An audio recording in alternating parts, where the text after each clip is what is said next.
Bonjour à toutes et à tous. Nous sommes heureux de vous accueillir sur la chaîne Source de Vie Sarcelles TV pour notre culte en ligne. Nous vous invitons à louer et à adorer notre Dieu. Nous passerons du temps dans la prière et dans la méditation de sa parole.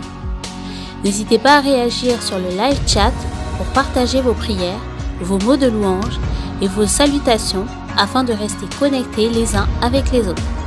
Bon culte à chacun. Alléluia. Amen. Nous sommes très heureux de vous recevoir dans la maison du Seigneur. Vous qui êtes sur YouTube, nous sommes aussi très heureux de vous accueillir dans la maison du Seigneur. Prenez plaisir de participer à cette louange. Prenez plaisir à aussi chanter ces chants que nous allons chanter pour la gloire du Seigneur. Levez-vous, pauvre peuple de Dieu, pour qu'on puisse chanter ensemble ce chant. C'est si bon de le louer. N'hésitez pas.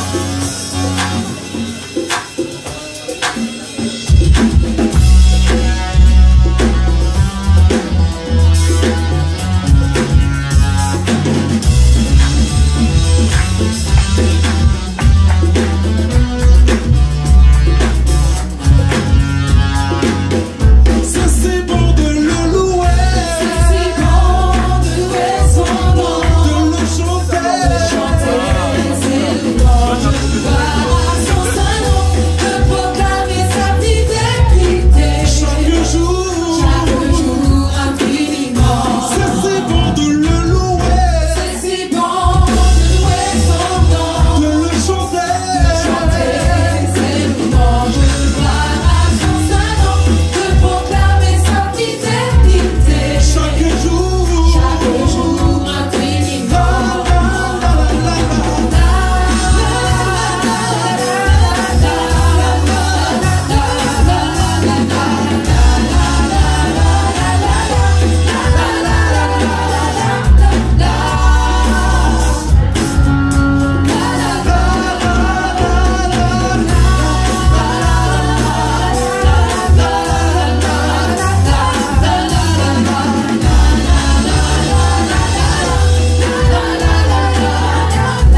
Merci Seigneur pour tout ce que tu accomplis chaque jour.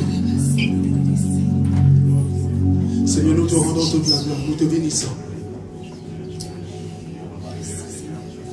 Gloire, tu sois mon Dieu. Si tu connais ce chant, n'hésite pas à le chanter avec nous. Oh Seigneur, comment expliquer en ces jours?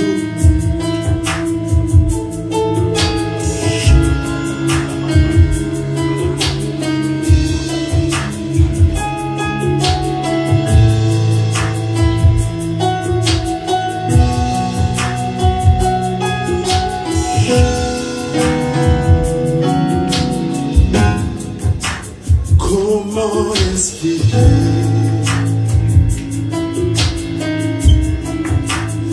et comment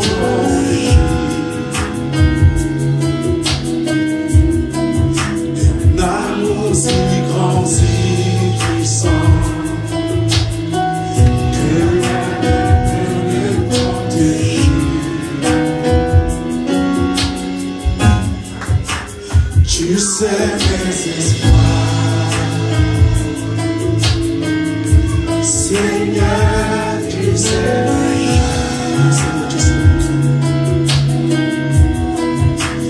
mes mots sont bien trop petits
Seigneur, merci pour tout ce que tu as accompli.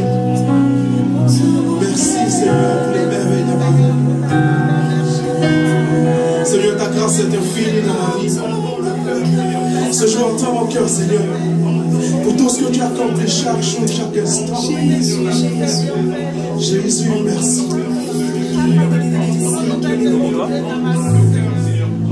Continue de prier le Seigneur ce matin. Toujours toi, continue de prier le Seigneur. Continue de lui parler en ce jour. N'hésite pas à te dire merci à Dieu en ce jour. Il t'a donné la vie, il t'a donné le souffle de vie. Il n'y a que ce Dieu qui chouchoute, qui prend soin de ses enfants. Il n'y a pas d'autre Dieu que lui.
ma vie, Jésus.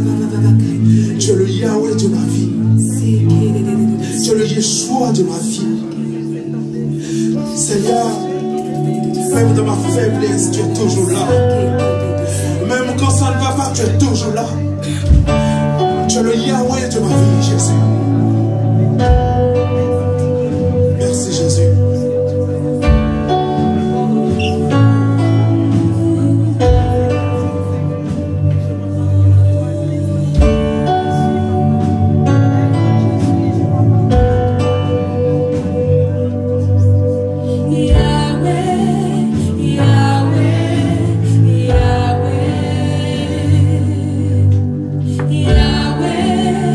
Yahweh,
Shalom, frères et sœurs.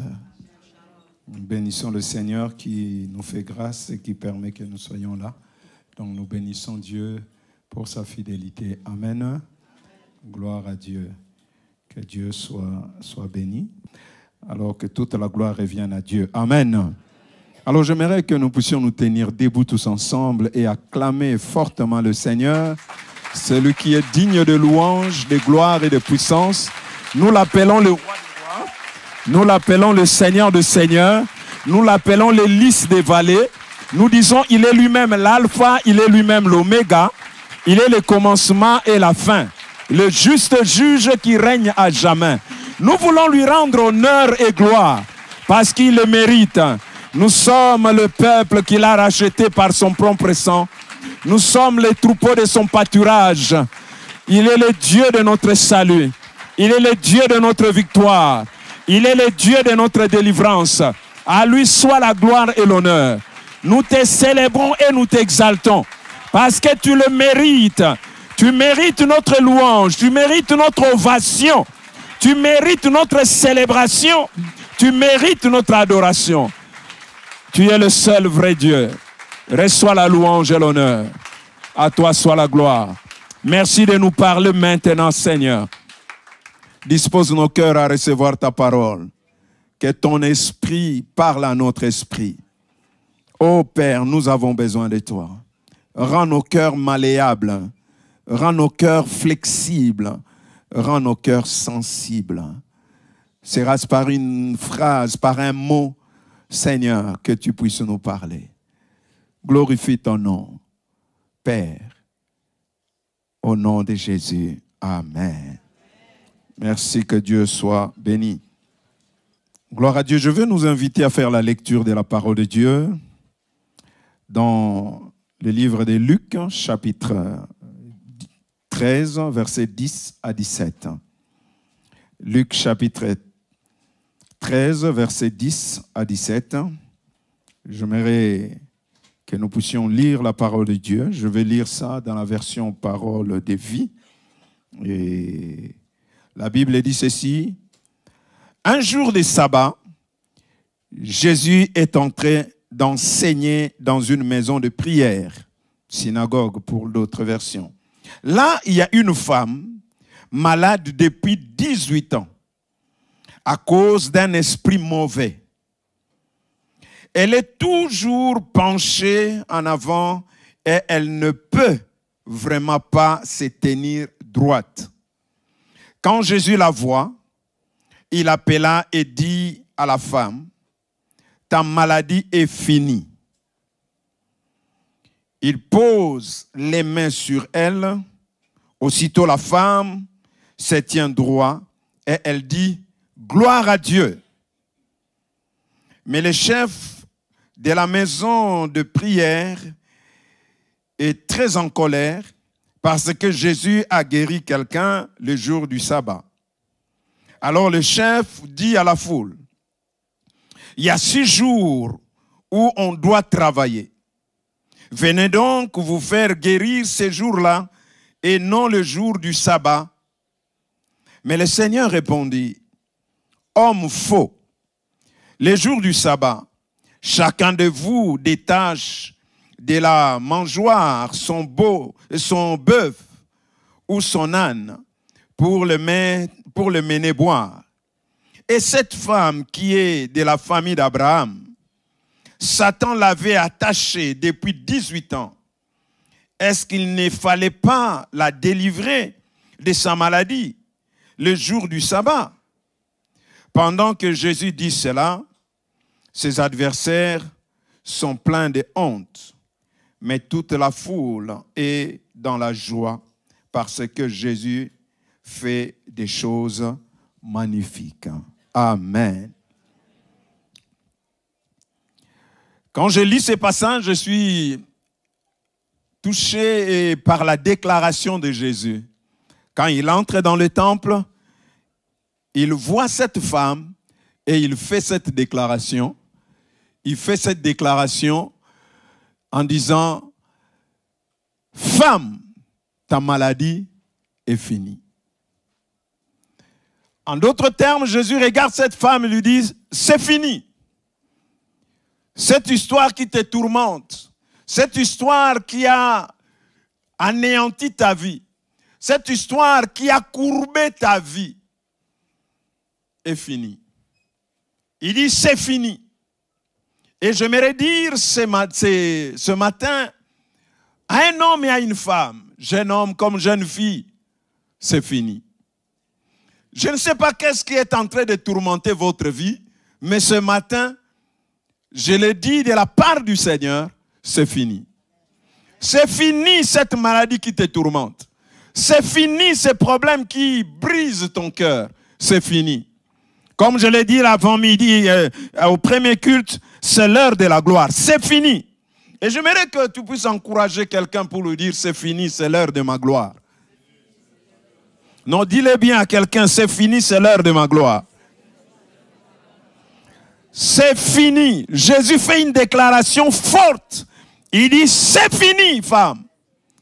Tu as été tourmentée pendant 18 ans, secouée pendant tant d'années, brisée pendant autant d'années, courbée pendant autant d'années. Mais maintenant, c'est fini. Les gens se sont moqués de toi pendant tant d'années, humiliés pendant tant d'années, dans la honte pendant tant d'années. Mais maintenant, c'est fini. C'est fini. Tourmenté sous la dépression pendant tant d'années, mais maintenant, c'est fini. C'est fini. Bien-aimés dans le Seigneur, ce que nous devons savoir, rien dans la vie est éternel.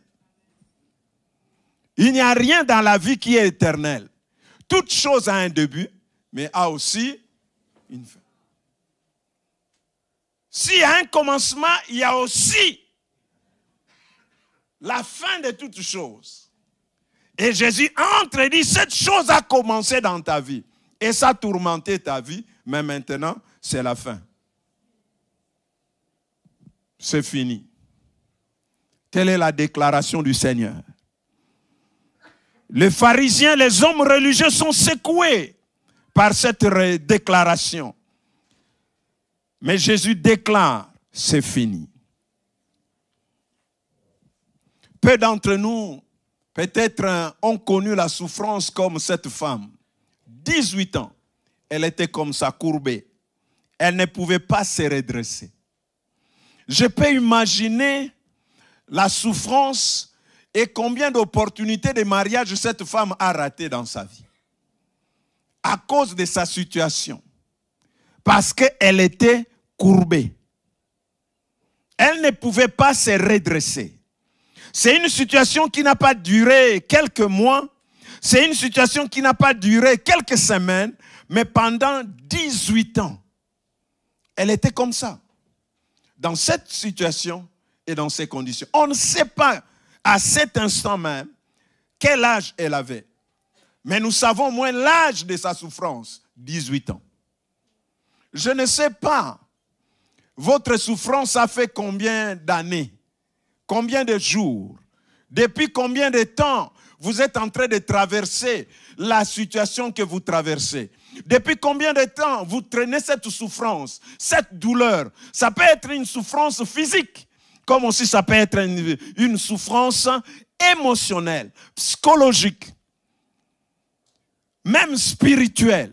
Je ne sais pas depuis combien de temps vous traînez cette souffrance. Depuis combien de temps cette souffrance est en train de briser et de ronger votre vie. La situation ne vous convient pas. Vous aimeriez vivre plus que ça. Vous aimeriez que les choses changent. Mais ça fait 18 ans. Je peux imaginer peut-être cette femme a contacté le médecin. Sa famille l'a amené chez les spécialistes pour essayer de comprendre qu'est-ce qui se passe. Mais pendant 18 ans, elle est restée dans cette condition et dans cette situation sans solution. Sans solution. Dans une situation d'infirmité. Et pendant autant d'années. J'aimerais dire, à la lumière de ce passage, rapidement, je dirais 5 choses ces matins, à la lumière de ces passages, la première des choses que j'aimerais dire, que votre situation, votre condition, je voulais dire, ne change pas. Que votre condition ne change pas votre spiritualité. Qu'est-ce que je veux dire par là? Cette femme était dans une situation, condition misérable. Pas une bonne condition. Elle n'était pas dans une bonne situation. Mais je suis touché de voir que malgré sa condition, sa situation, elle se retrouve dans la synagogue. Qu'on dit dans la maison de prière. C'est-à-dire, si c'était à notre époque, chaque dimanche, elle est là. Vous la verrez là, dans les réunions de prière, dans les rencontres des enfants de Dieu. Elle est là, malgré sa situation, malgré sa condition. Sa situation n'a pas changé sa spiritualité ou ses habitudes spirituelles. Ses habitudes spirituelles d'être là. Les jours du sabbat, je me retrouve aussi dans la synagogue. Là où tout le monde loue, je loue avec eux. Je prie avec eux. Mais je sais que ma condition n'est pas bonne. Je ne suis pas en bonne forme. Je n'ai pas ce que j'aimerais avoir. Mais cela ne change pas ma spiritualité. Elle était là, dans la synagogue. Et j'aime ce que le Nouvel Français Courant dit dans le verset 10e. Il dit, un jour de sabbat, Jésus enseignait dans une synagogue. Une femme malade s'est trouvée là. J'aimais ça. Elle s'est trouvée là. Mais on dit une femme malade, dans une condition inconfortable, dans une vie dysfonctionnelle. Mais elle est là. J'aimerais encourager quelqu'un ce matin. Reste là. Qu'importe ta situation, reste là. Qu'importe ce que tu traverses, reste là. Reste dans la présence de Dieu. Reste dans ces milieux où Dieu est invoqué et cherché. On dit elle était là. Ah, elle avait toutes les raisons du monde pour ne pas être là. Pendant 18 ans, je cherchais ces dieux. Qu'est-ce que ça a changé? J'ai toujours le même problème. Je traîne toujours la même maladie. Je traîne toujours le même problème. Je suis toujours dans la même difficulté. Et pourtant, tous les jours, je suis là à la maison. Tous les samedis, je suis là pendant 18 ans. Mais rien n'a changé. Mais elle aussi n'a pas changé ses habitudes spirituelles. J'aimerais encourager quelqu'un, ne change pas tes habitudes spirituelles. Même si ta condition n'a pas changé, toi ne change pas tes habitudes spirituelles. Continue à prier comme tu pries là. Continue à méditer la parole comme tu le fais. Continue à servir Dieu comme tu le fais. Continue à obéir à Dieu comme tu le fais. Continue, persévère, fais-le encore. Tu l'as fait hier, rien n'a changé. Fais-le encore aujourd'hui. Tu fais aujourd'hui, rien ne change. Je le ferai encore demain. Demain, je le fais, rien ne change. Je le ferai encore. Le diable va se fatiguer de moi. Parce qu'il croyait qu'en m'infligeant cette situation, je vais abandonner le Seigneur. Je ne veux plus le servir. Cette femme dit, malgré que je suis courbé, mais je viens quand même. Que les gens se moquent de moi, disent, oh, elle aussi, ça fait 18 ans. Mais écoutez, il faut arrêter ces histoires-là. Tu es allé prier pendant 18 ans, ça ne change pas ta situation et tu continues quand même à aller. Malgré vos moqueries, je viens encore. Je suis là encore. Quelqu'un a pensé que comme elle était là ce dimanche, on a prié pour les malades. Elle, tout le monde espérait. Elle-même, elle espérait, disait, cette fois-ci, ça va marcher. Mais là, voilà, telle qu'elle était entrée courbée, elle ressort courbée. Sûrement, on dit prochainement, celle-là ne viendra pas. Mais le sabbat prochain, dis à quelqu'un, je serai là. Tu peux te fatiguer de moi, mais moi je serai là.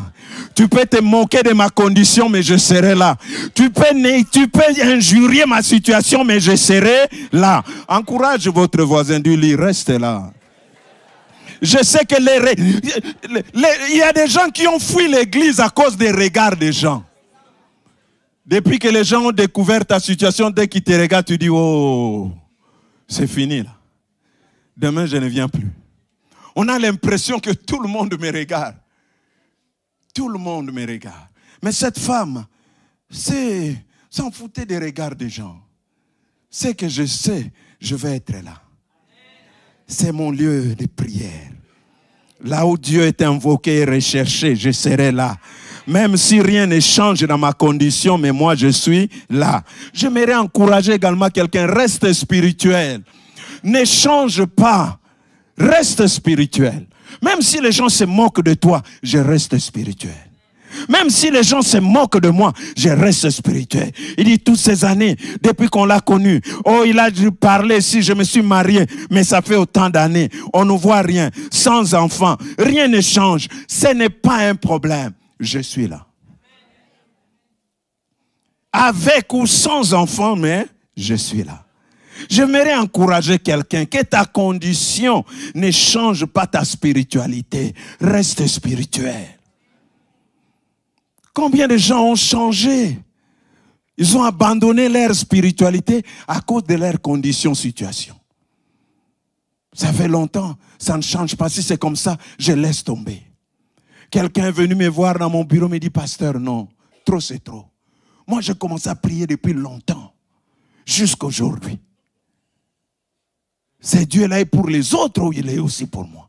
Ah, si c'est comme ça, en tout cas, moi, je donne à Dieu l'ultimatum. À la fin de cette année, si les choses ne changent pas, j'abandonne.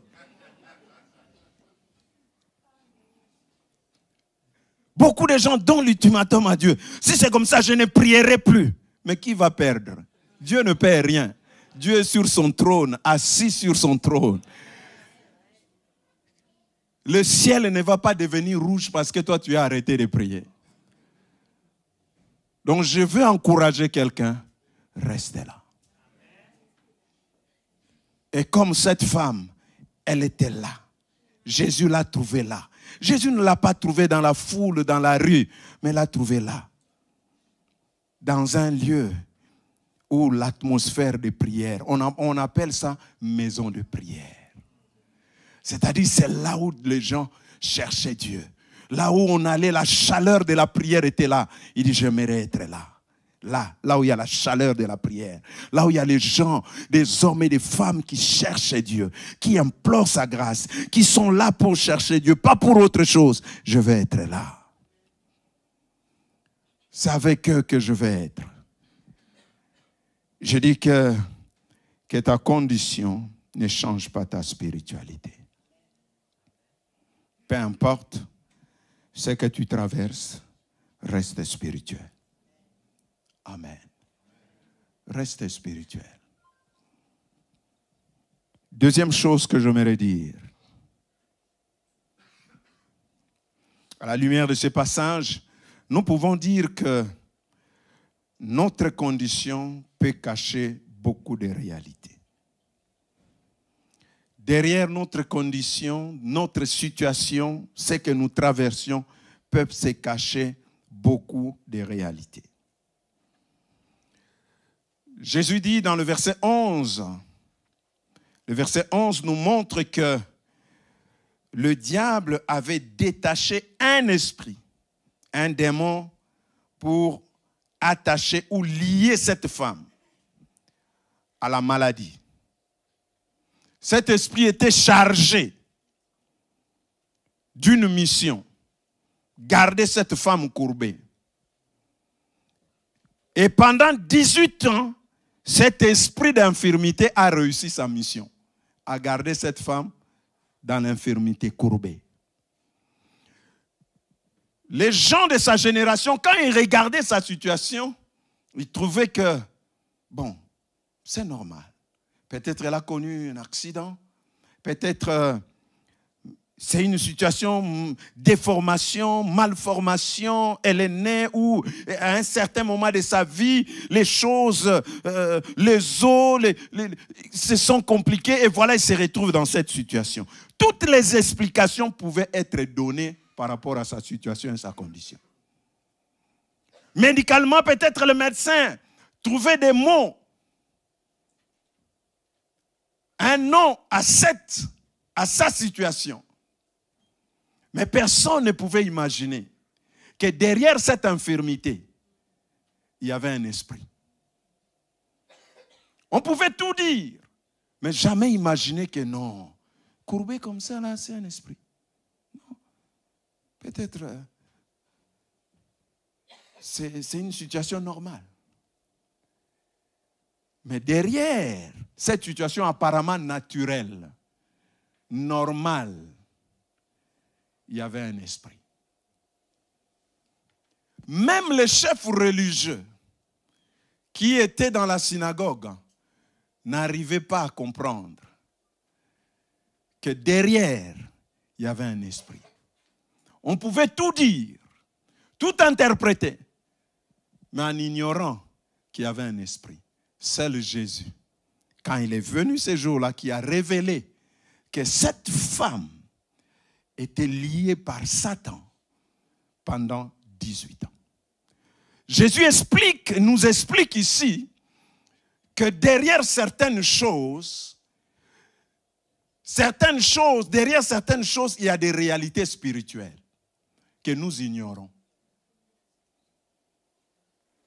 Il y a des réalités spirituelles auxquelles nous ne faisons pas attention. Je ne dis pas que tout ce que nous connaissons, c'est le diable.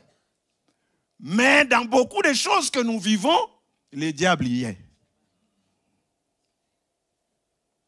Nous ne pouvons pas ignorer ses desseins, nous dit l'apôtre Paul. Je ne dis pas que derrière toute maladie, il y a les démons. Mais aussi derrière certaines maladies, il y a les démons. Derrière certains conflits que vous trouvez normaux dans votre foyer, mais c'est le diable, les démons. Le diable vous envoie un esprit de dispute et pour rien, vous commencez à vous chamailler, à vous disputer. Non, mais c'est quoi? Pourquoi tu te prends? Si c'est comme ça, on divorce. Ah bon? Un couple a divorcé juste parce qu'ils étaient au salon. Une souris est passée par là. La femme dit, tu avais un souris parti par la droite. L'homme dit, non, il est sorti par la gauche. Qu'est-ce que tu veux me dire là? Il dit, non, mais c'était par la droite. L'autre dit, ah bah ouais. Et ça a pris des ampleurs. Tu n'es pas soumise. Moi, je dis, toi, tu dis gauche. Mais non, toi aussi, tu ne m'entends pas. Si c'est comme ça, en tout cas, moi, je vois incompatibilité. On se divorce. Derrière certains divorces, il y a un esprit. Derrière certaines maladies, il y a des esprits. Derrière certains comportements, il y a des esprits. Le mal avec nous, c'est quoi? Nous cherchons à traiter les effets sans comprendre les causes. On ne peut pas résoudre un problème en s'attaquant aux effets, en négligeant les causes. Il faut aller plus loin pour comprendre. Beaucoup des hommes, beaucoup de ceux qui remplissent nos prisons aujourd'hui, la plupart pour eux, ils ne comprennent pas. On cesse à traiter les effets, les symptômes, mais on néglige les causes. Et les causes de beaucoup de choses sont spirituelles. Les causes de beaucoup de maladies sont spirituelles. Les causes, j'aimerais le dire, de certains célibats prolongés, c'est spirituel.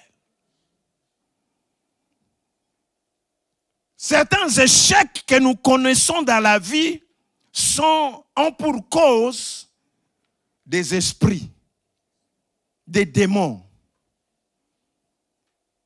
Jésus lui-même révèle cela. Ils disent non. Pendant 18 ans, si vous avez vu cette femme dans cette condition-là, c'est parce qu'il y avait un esprit derrière cette situation. On peut punir, on peut mettre en prison, on peut dire tout ce qu'on veut. Quand c'est une histoire d'esprit démoniaque, il faut les traiter de manière spirituelle. Pour un problème spirituel, il faut des remèdes spirituels. Souvenez-vous des fous de Gadara. Dans Marc chapitre 5, cet homme qui dormait dans des cimetières, qu'on n'arrivait jamais à maîtriser. On a tout fait, on lui a mis des chaînes. Mais la Bible dit chaque fois qu'on lui mettait des chaînes, il brisait. Pourquoi? On cherchait à le maîtriser, mais par des moyens humains. Alors que sa réaction, sa façon de faire, c'était de manière spirituelle. Pour des problèmes spirituel, il faut des moyens spirituels. Derrière, beaucoup de nos situations, de nos conditions, cachent certaines réalités spirituels qu'on ne peut pas voir à l'œil nu. Il faut le discernement. Il faut avoir des yeux spirituels ouverts pour voir certaines réalités. On va crier, on va se battre, mais derrière cela, il y a un esprit.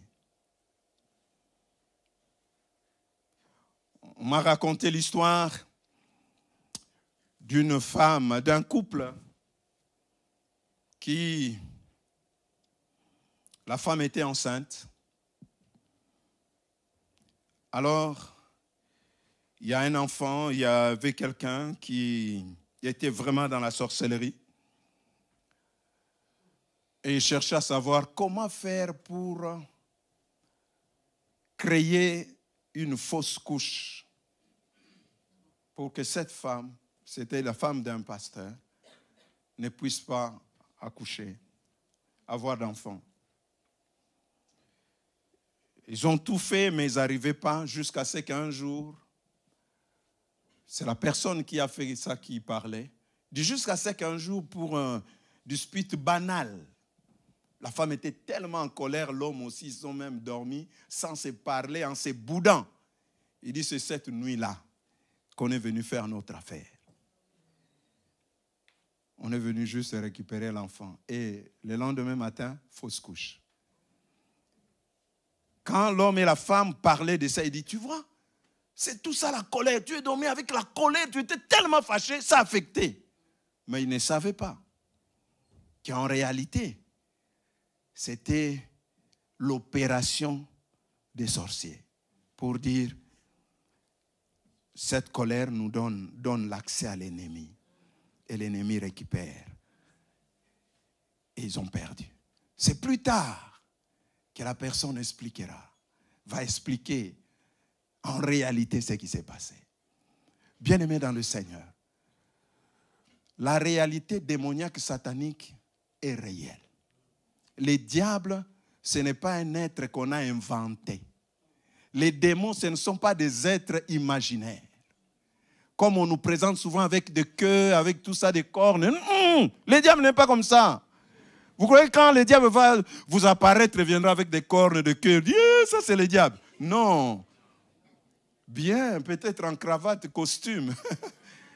Vous parlez un Français de France. Et quand vous dites, vous n'imaginerez pas. La femme qui courait derrière Paul et Silas disait, ce sont des hommes de Dieu. Écoutez-le. Ce que cette femme disait était vrai. Mais elle était sous contrôle des mondes des ténèbres. Ah, si nous, aujourd'hui, on dira, oh, voilà, la prophétesse de l'église. Laisse-la parler. Non. Paul a compris. Il dit, c'est l'esprit de Python. Que Dieu nous ouvre les yeux. Que Dieu ouvre notre entendement spirituel. Que Dieu ouvre notre vision spirituelle pour que nous voyions les choses comme lui le voit. Oh, les chefs religieux qui étaient dans la synagogue, ils pouvaient parler après. Mais avant, il n'a pas pu parler. Parce que cette femme était là tous les jours. Mais il n'a jamais vu derrière cette situation l'esprit qui agissait. L'esprit qui agissait derrière cette situation. Donc la femme, quand elle entrait dans la synagogue courbée, les démons étaient là. La main invisible de l'esprit d'infirmité était posée sur elle, l'empêchant de se redresser. La main invisible était là. Personne ne voyait. Tout le monde chantait, tout le monde la saluait, mais la main invisible était là. Les chefs religieux voyaient, mais ils ne voyaient pas cette main invisible qui obligeait cette femme à rester courbée. Comme ça. La main invisible était là.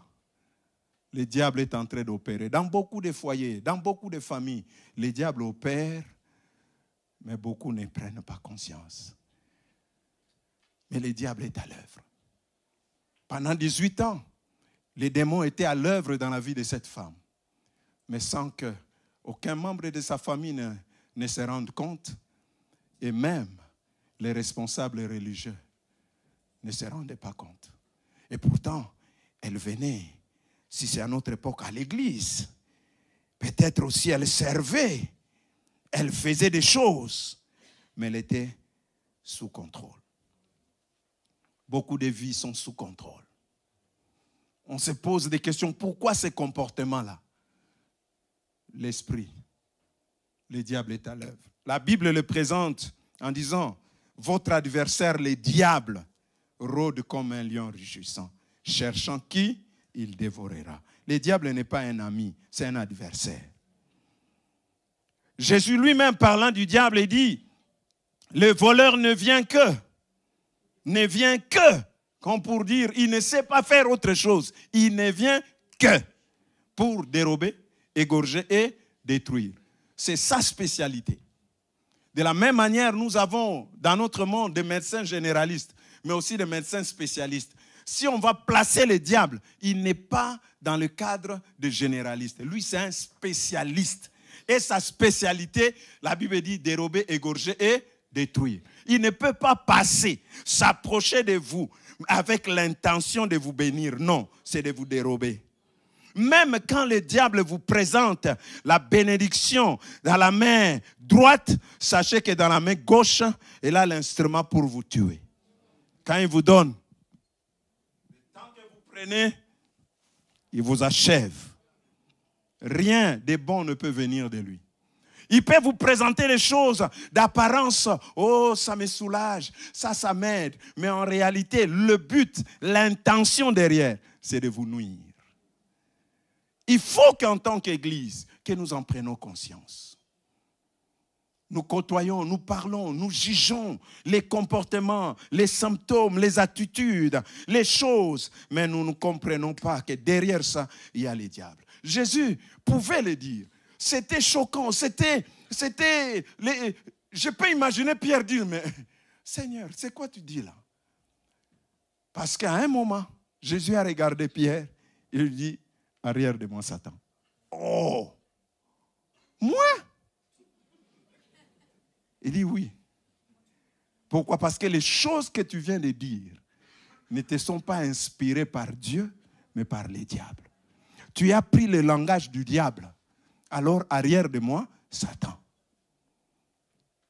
Si seulement on peut avoir cette clairvoyance spirituelle, on éviterait beaucoup de conflits même dans nos couples. Parce que là, on va comprendre, lorsqu'il monte, on dit, ça là. Au fond de toi, tu dis seulement, arrière de moi, Satan. Nous n'attaquons pas la personne, mais nous attaquons l'esprit derrière la personne. Nous n'attaquons pas les comportements, mais nous attaquons l'esprit derrière ces comportements-là. Nous allons nous battre avec cet esprit. Jésus ne s'est pas battu avec Pierre pour dire, Pierre, pourquoi tu as dit ça? Non, il dit, mon combat, c'est avec l'esprit qui est derrière. L'esprit qui est en train de t'inspirer ces choses. L'esprit qui est en train de t'amener sur ce chemin. Beaucoup de parents, s'ils comprennent ça, ils ne vont pas s'acharner sur leurs adolescents, ils ne vont pas s'acharner sur leurs enfants, ils vont s'acharner contre l'esprit derrière, parce que certaines choses sont poussées par l'esprit démoniaque, les esprits impurs. Alors ils vont s'acharner pour jour et nuit dire je résiste à cet esprit, je chasse cet esprit, je menace cet esprit. Bien-aimé dans le Seigneur, le diable n'est pas partout, certes, mais il est quand même là. Il n'est pas tout puissant, mais il est puissant. Seule stratégie du diable, c'est de nous amener à l'ignorer. Quand vous arrivez à dire les diables et les démons n'existent pas, c'est que le diable vous a gagné dans son évangélisation. Parce que ce que le diable veut, c'est qu'on ignore sa présence. Qu'on trouve les choses anormales, normales. Qu'on trouve que c'est normal, que chaque période, comme je l'ai dit le vendredi et le samedi, comme nous, à un certain moment dans notre couple, les 5 de mois, mon épouse devait être malade. C'est normal, ça? Les 2, ce n'est pas un problème. Les 3, c'est pas... Quand seulement c'est le 5, elle tombe malade. Elle est malade, on doit l'amener à l'hôpital, il faut ceci. On a fait ça plusieurs fois. À un moment, elle était tellement malade, on l'amène à l'hôpital, je la suis là-bas. Je regarde, je dis, mais ça, c'est pas normal. Le médecin dit, c'est trop grave, il faut qu'elle passe la nuit ici, on doit la garder. J'ai dit au médecin, non, elle doit partir. Je pars avec elle. Sa mère a dit non, ça ne peut pas se faire. J'ai dit, je l'ai déjà épousée. Donc, je prends maintenant ma casquette de chef de famille. Je dis, je la prends. Le médecin dit, monsieur, vous devez signer le papier. Si ça lui arrive quelque chose de grave, ça tombe sur vous. Le médecin calculait tout de manière... Ce n'est pas de sa faute. Il voyait tout avec l'œil médical, l'œil de médecin. Mais il ne voyait pas spirituellement qu'est-ce qui se faisait. Quel était le vrai combat? J'ai pris les risques, je l'ai amené. Je suis venu, on a prié. Elle est redevenue normale. Il y a d'autres choses, l'ennemi est derrière. Et on regarde tout avec l'œil charnel pour dire oui. Il y a même des maladies, on peut citer leur nom, mais derrière cette maladie, c'est l'ennemi, le diable, qui opère et qui agit. Nous devons être des fois conscients de cela. Un jour, nous étions en pleine retraite de la jeunesse, quand j'étais responsable des jeunes. On était en pleine retraite. Et du coup, on est venu m'appeler pour me dire que mon deuxième fils a piqué une forte crise et il se trouve aux soins intensifs juste à l'hôpital qui était en face de l'église. J'ai prêché, j'ai fini de prêcher, je suis allé à l'hôpital. J'arrive, le médecin me dit, monsieur, vous ne pouvez pas entrer, la situation est trop grave, l'enfant est aux soins intensifs et ne peut pas, en tout cas là, on ne sait pas, mais Je suis resté, j'ai regardé le médecin, j'ai dit, je suis son père, permettez-moi de le voir. Il dit, non, vous ne pouvez pas entrer aux soins intensifs. Donc, j'ai dit, non, c'est mon fils, je veux le voir. En fin de compte, il m'a autorisé. Je suis entré, je l'ai vu avec beaucoup de choses, appareils, des bruits. Oh là là là là, c'est traumatisant cette histoire. Je suis entré, j'ai regardé, j'ai prié le Seigneur. Je me suis opposé à toute puissance de l'ennemi qui est à la base de cette situation. J'ai ordonné au nom de Jésus que mon fils revienne et se relève. Je vous dis, frères et sœurs, je suis sorti. Il est temps que j'arrive là-bas, de l'autre côté, elle a ouvert les yeux et les choses. Je ne suis pas allé plus loin qu'on m'a appelé pour dire, c'est bon, on trouve que tout est redevenu normal et tout s'est stabilisé. Si tout va bien, demain il peut sortir. J'ai dit, tout va aller bien et demain il va vraiment sortir. Et demain il est sorti. Aujourd'hui j'ai un fils grand, un fils bien, servant Dieu, marchant avec Dieu. Et alors que pour le médecin, peut-être ça allait finir. Mais aujourd'hui, il est là, il sert Dieu. Chef d'entreprise à 23 ans. Et c'est quelqu'un qui évolue bien. J'ai dit, le diable est un menteur. J'aimerais simplement ce soir, cet après-midi, ce midi, de nous faire prendre conscience que le diable peut être derrière une situation sans que nous, on ne puisse se rendre compte. Et l'apôtre Paul dit, nous n'ignorons pas ses desseins. Jésus a dit, derrière cette condition, il y a une réalité spirituelle. Dieu ouvre-nous nos yeux pour que nous voyions ce que l'œil normal ne peut pas voir. Amen. Deuxième chose que j'aimerais dire ici, troisième chose que j'aimerais dire, c'est que votre condition n'annule pas votre identité.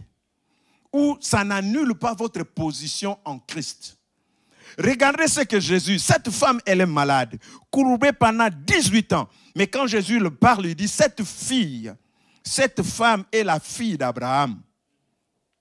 Qu'est-ce qui a révolté Jésus? C'est de voir qu'une fille d'Abraham est dans ces conditions. Il dit, mais elle est la fille d'Abraham. C'est-à-dire, c'est une fille qui a l'alliance avec Dieu.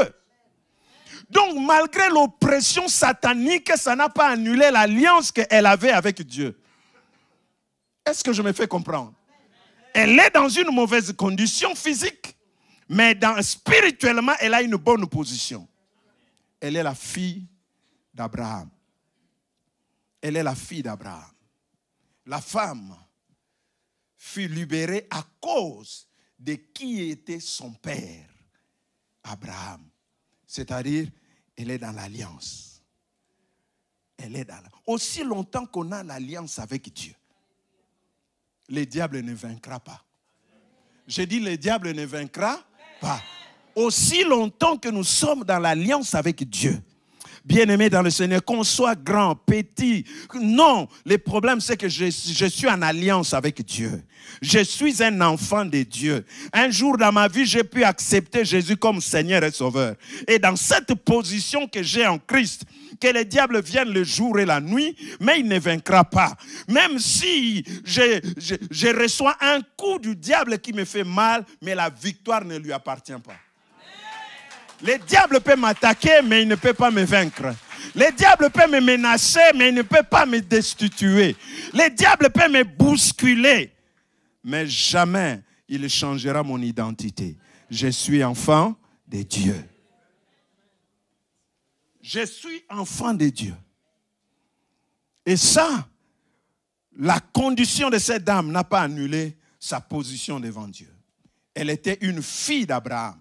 De ce fait, elle avait de la valeur.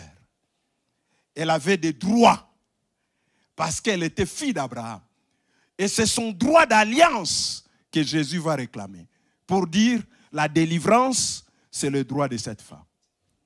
La libération, c'est son droit. J'aimerais nous dire, vous avez des droits. En tant qu'enfants de Dieu, nous sommes très souvent conscients de nos devoirs et pas de nos droits. Alors qu'en tant qu'enfants de Dieu, nous avons des droits. Il y a des droits où le diable profite de notre ignorance. Le diable profite de notre ignorance pour nous infliger certaines choses. Mais si nous sommes conscients de qui nous sommes en Christ, il y a des choses que le diable ne fera pas. Il y a des choses que nous n'autoriserons pas au diable. Il y a des choses que nous refuserons. Nous dirons non, pas ça dans ma maison, pas ça dans ma famille, pas ça dans ma vie, parce que je suis un enfant de Dieu. Ça, je n'accepte pas. Si les autres acceptent, mais moi, je n'accepte pas. Si les autres l'autorisent, mais moi, je ne l'autorise pas. Je dis stop, je suis un enfant de Dieu. Jésus dit, mais cette fille est la fille d'Abraham. Comment elle peut être dans ces conditions? Elle a le droit. Le diable n'a pas d'autorité. Le diable ne doit pas l'infliger ces choses pendant 18 ans. Non, c'est anormal. Tu es un enfant de Dieu. Il y a certaines choses, quand tu regardes toi-même, tu dis, ça, c'est anormal. Je suis quand même enfant de Dieu. Je ne peux pas me retrouver dans ces conditions et dans cette situation. Mais le diable profite de notre ignorance. Mon peuple est détruit par manque de connaissances. Il n'est pas détruit parce qu'il manque les dons spirituels, mais il est détruit parce qu'il manque la connaissance. Quand on n'est pas conscient de qui l'on est en Christ, le diable peut faire de nous tout ce qu'il veut. C'est jouer de nous. Jouer dans notre famille et dans notre maison. Il y a des choses en tant qu'enfant de Dieu, je ne permets pas. Je n'autorise pas. Parce que je suis un enfant de Dieu. Amen. Si ça arrive aux autres, je dis à moi, ça n'arrivera pas. Moi, je suis un enfant de Dieu. Si ça prend les autres, que ça les prenne, mais moi, ça ne me prendra pas. Je suis un enfant de Dieu. Un pasteur raconte l'histoire. Il dit dans sa famille, personne ne pouvait dépasser l'âge de 40 ans. Quand on arrive à 40 ans, on meurt. Il dit, tout le monde, son père n'a pas dépassé 40 ans. Son frère n'a pas dépassé 40 ans. Maintenant, c'était son tour. Il dit, quand j'avais 38, je commençais à m'inquiéter. 39 ans, je dis, Seigneur Jésus. Donc, ça sera l'année prochaine. Mais entre-temps, il s'est converti. Et il a pris conscience dans ses 40 ans. Il dit, j'ai refusé la mort. J'ai dit, moi, j'atteindrai 40 ans. Je ne mourrai pas à 40 ans. Je veux vivre dans 40 ans. Il dit, j'ai commencé à proclamer ce que David a dit, je ne mourrai pas, je vivrai. Je ne mourrai pas. Quand les gens fêtaient mon anniversaire, 40 ans, ils ont organisé une fête. Moi, je me disais, je ne mourrai pas, je vivrai. Je ne mourrai pas, je vivrai. Je ne mourrai pas. Jusqu'aujourd'hui où je parle, ce pasteur est là. Il continue à faire le ministère et à vivre au-delà de 40 ans. J'ai dit, si c'est arrivé à ton père, toi, en tant qu'enfant de Dieu, ça ne t'arrivera pas. Tu dois refuser ça. Je dis, je refuse. Je refuse. Je refuse. C'est arrivé à mon frère, moi je dis je refuse. Si c'est arrivé à ma soeur, moi je dis je refuse. Parce que je suis un enfant de Dieu. Je n'accepte pas les choses pour dire chez nous c'est comme ça. C'est le système. C'est les cycles de notre famille. Dans notre famille c'est comme ça. C'est comme ça. Non! Je suis un enfant de Dieu. Il y a des choses auxquelles je dois dire stop. Jésus dit, cet enfant, cette femme est fille d'Abraham. J'aimerais nous dire, frères et sœurs, chers enfants de Dieu, nous avons des droits. Et des fois, il faut savoir brandir ces droits. Jésus dit, elle est la fille d'Abraham, elle ne peut pas subir cette sort.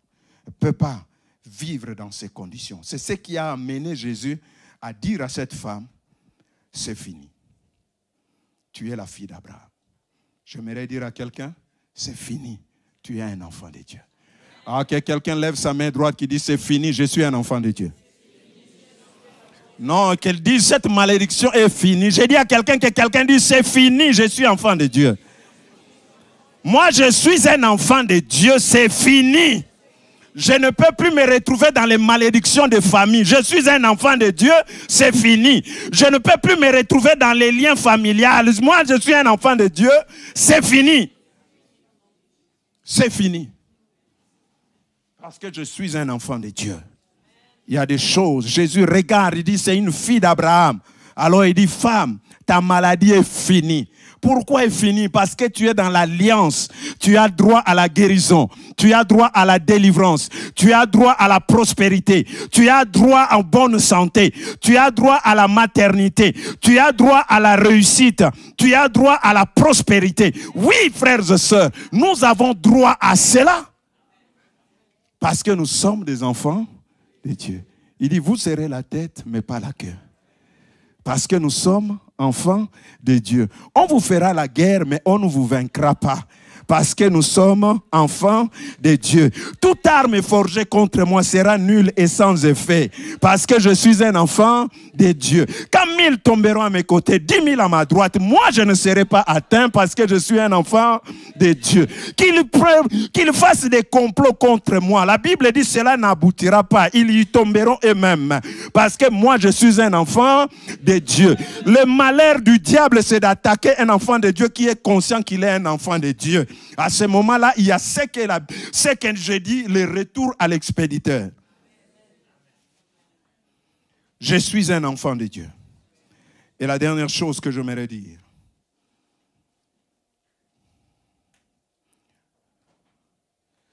Votre condition n'est pas irréversible. Ça va changer. Amen. Cette femme, 18 ans, mais il n'y a pas eu 19 ans. 18 ans. Mais quand Jésus est entré en scène, quelque chose a changé dans la vie de cette femme. J'ai dit à quelqu'un, ça va changer. Aide-moi à dire à ton voisin, ça va changer. Ne me regarde pas comme tu me vois aujourd'hui, ça va changer. Ma condition va changer. Ma situation va changer. Mon niveau va changer. Ma santé va changer. Oh, mon foyer va changer. J'entends une mère dire, mes enfants vont changer. Une femme dit, mon mari va changer. Des enfants disent, mes parents vont changer. Ce n'est pas irréversible, ça va changer. Seul Dieu ne change pas. Toute autre chose change. C'est appelé à changer. C'est pourquoi ça sera changé de la maladie à la guérison. Ça va changer. Du célibat au mariage. Ça va changer. De la stérilité à la fécondité. Ça va changer. De la pauvreté à la prospérité, ça va changer.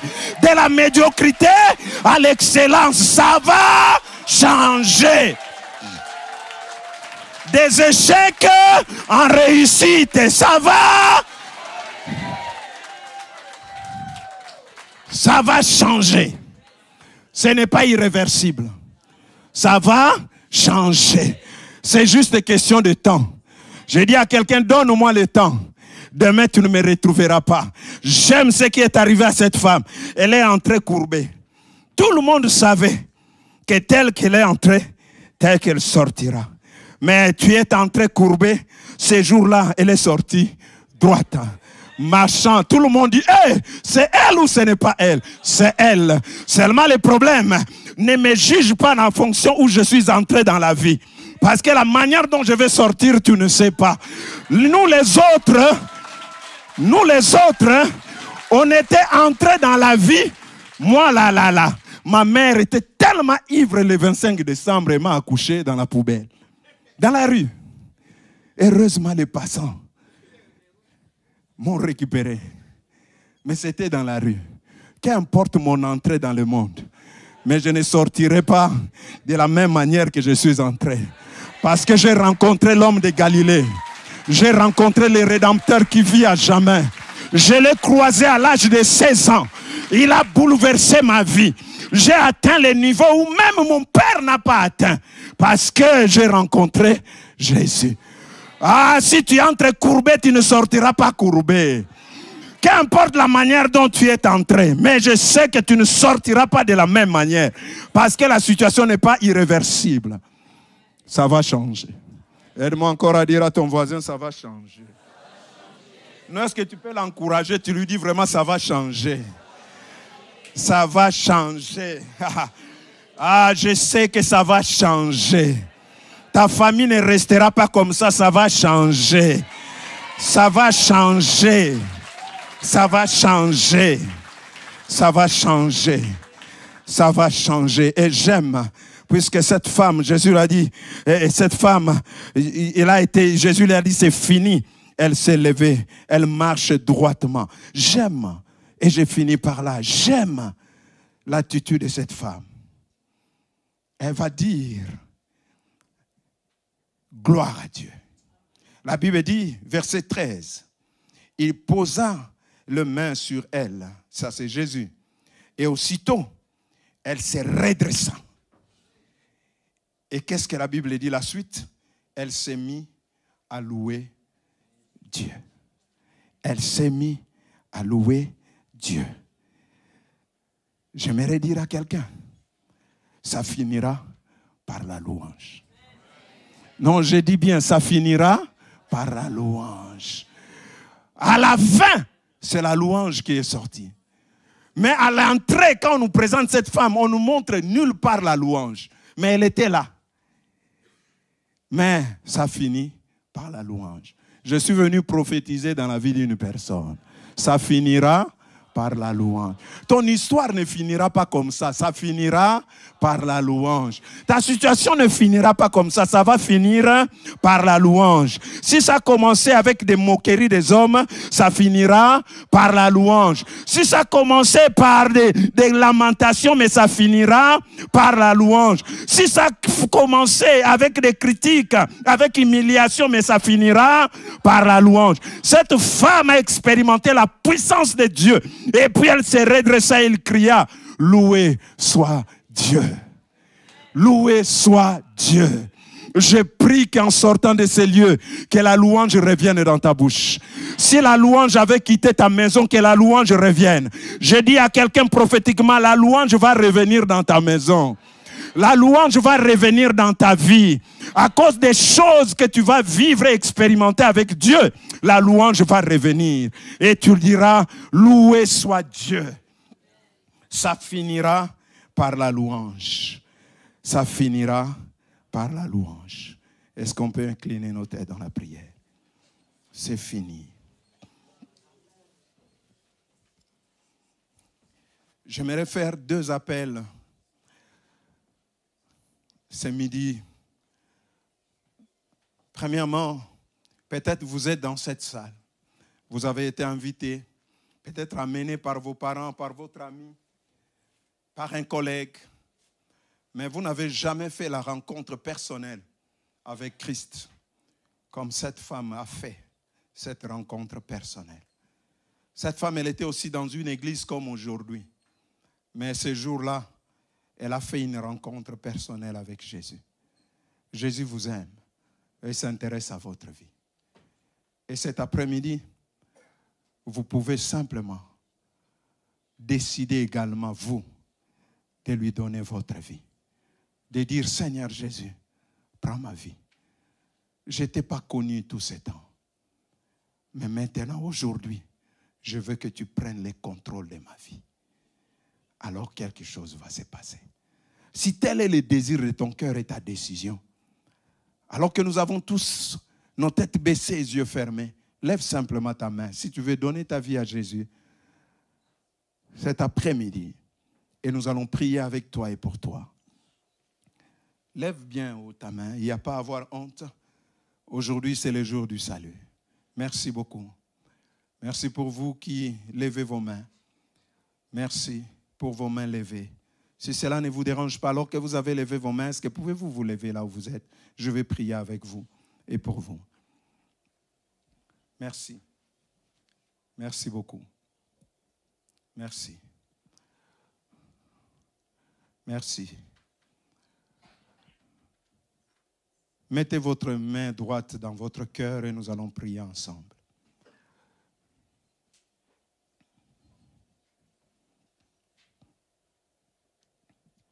Et cela est possible même pour vous qui nous suivez via cette chaîne YouTube. Vous pouvez également, de chez vous là où vous êtes, vous aussi, prendre cette décision. Donnez votre vie à Christ. Priez avec moi. Dites-le de tout votre cœur et à haute voix. Dites après moi, Seigneur Jésus, me voici devant toi. Je viens tel que je suis.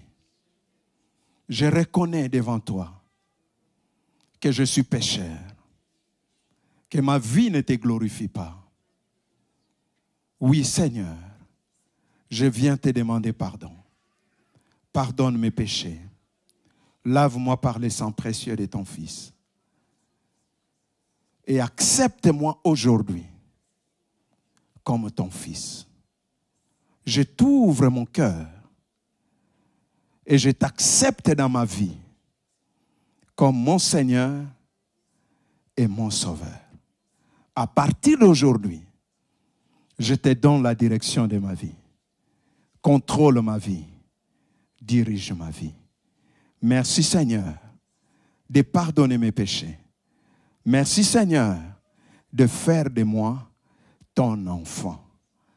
Merci Seigneur. Maintenant, moi, je veux juste prier pour vous. Seigneur Dieu, je recommande tous ces bien-aimés qui ont eu le courage cet après-midi de reconnaître qu'ils ont besoin de toi. Je viens te les recommander, Seigneur, dans cette nouvelle marche avec toi, que tu puisses les aider et les assister. Surtout les accompagner afin qu'ils expérimentent la victoire totale et complète. Garde-le et protège-le. Que leur vie continue à te glorifier. Au nom de Jésus. Merci Seigneur. Merci. Vous pouvez reprendre vos places ou rester debout pendant que je demande à toute l'église de se tenir debout, s'il vous plaît. Merci de vous tenir debout. Si vous pouvez le faire, tenez-vous debout tous ensemble. Jésus a réveillé la conscience de cette femme et de tout ce qui était autour d'elle pour dire, cette fille n'est pas n'importe qui. Cette femme n'est pas n'importe qui. Elle est la fille d'Abraham. Et le diable n'a aucun droit de jouer comme ça avec sa vie. J'aimerais que vous vous réveilliez spirituellement, que vous vous fâchiez spirituellement par rapport à votre situation. En tant qu'enfant de Dieu, que vous puissiez par vous-même, par le nom de Jésus, comme commencer à dire stop à cette situation qui tourmente votre vie, qui tourmente votre foyer, votre famille, dans le nom de Jésus. Je suis un enfant de Dieu. Il y a des choses que vous devez refuser. Commencez maintenant par vos propres mots à refuser toute cette situation anormale que vous réalisez dans votre vie. Toute cette situation peut-être de maladie, de péché auquel vous vous battez, qui est anormal. Vous êtes un enfant de Dieu. Vous ne pouvez pas continuer à vivre dans ces conditions et dans cette situation. Commencez à refuser cela dans le nom de Jésus-Christ.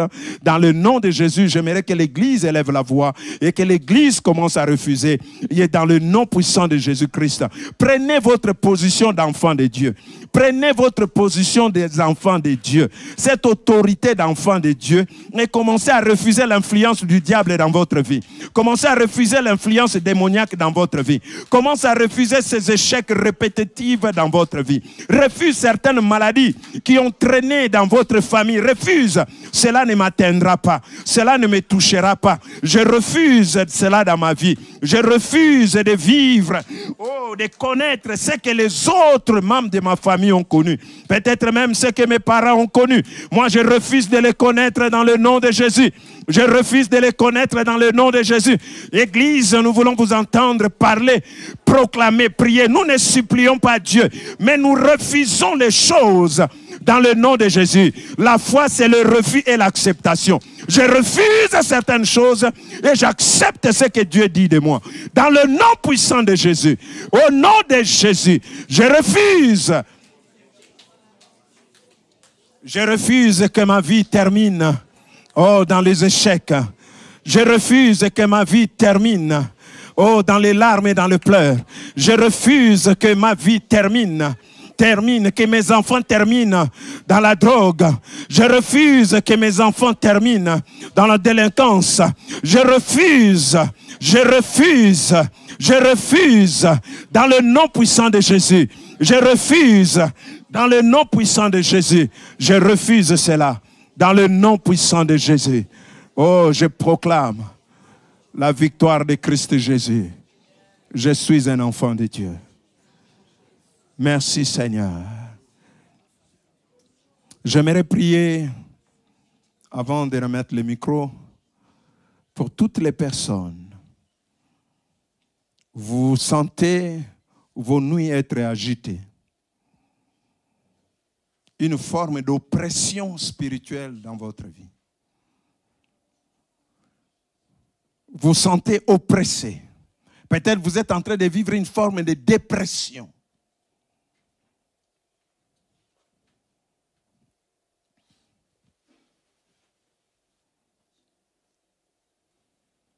Vous avez même des problèmes de dormir.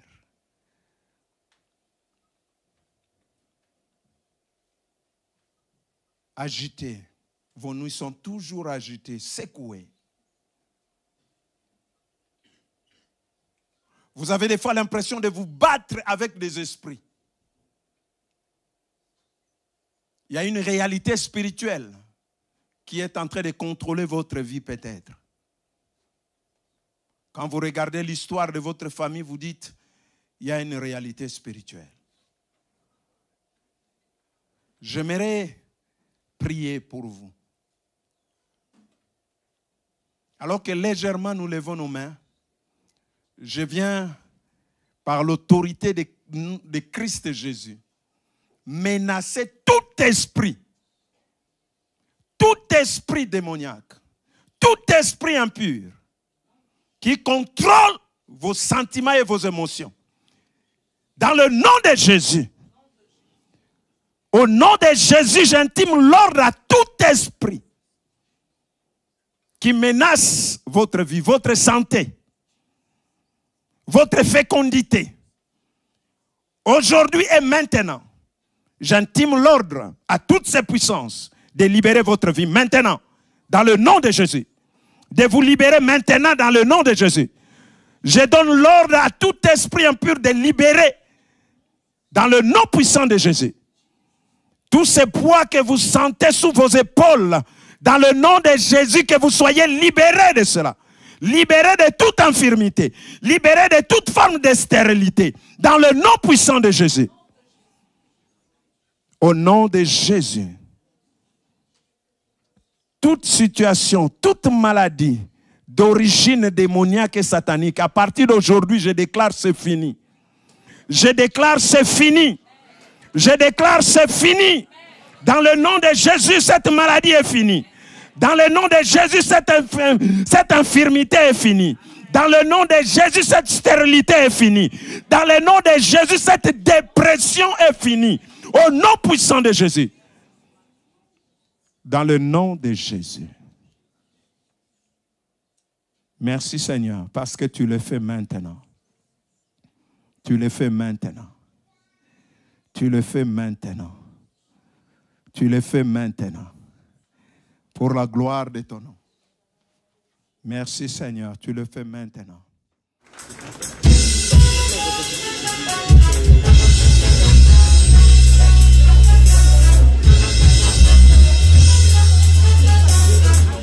Je ne sais pas où vous êtes les jeunes.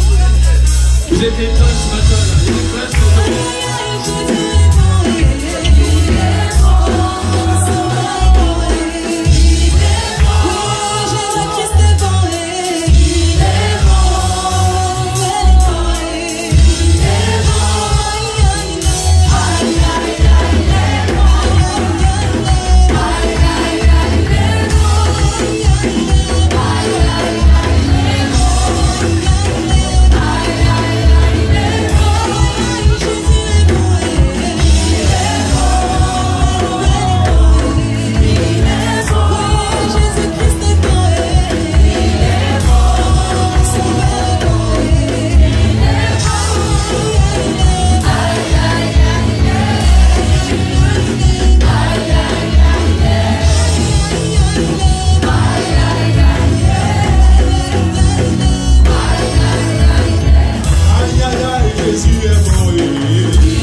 Attention, bonne nouvelle pour les célibataires. L'option du mariage est arrivée.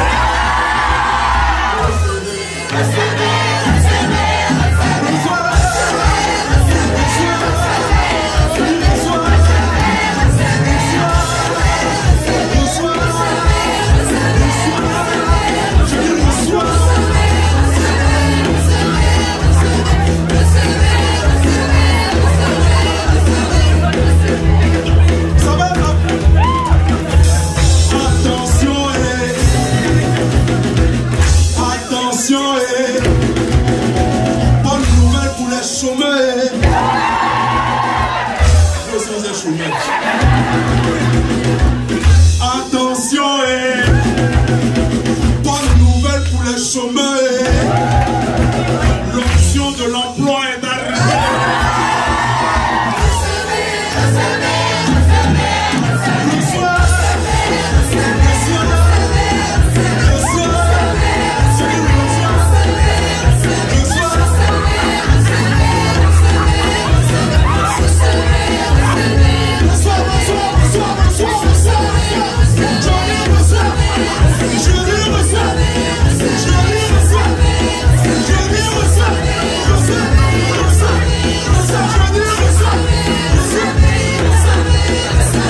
C'est ainsi que notre culte en ligne se termine.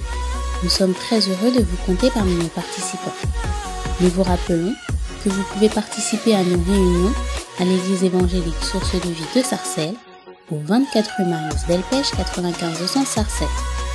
Vous pouvez continuer de soutenir l'œuvre financièrement de plusieurs façons. Par virement bancaire, par chèque ou par carte bancaire et prélèvement avec la plateforme DonorBox qui est sécurisée et facile d'utilisation. Merci d'avance pour votre aide et votre générosité et merci à tous ceux qui ont déjà fait des dons par ces différents types de paiements. Retrouvez toutes les informations sur les réunions et sur les paiements dans la description sous la vidéo. N'hésitez pas à liker et à partager la vidéo autour de vous, à vous abonner à la chaîne et à laisser des commentaires sous la vidéo. Que Dieu vous garde sous ses ailes.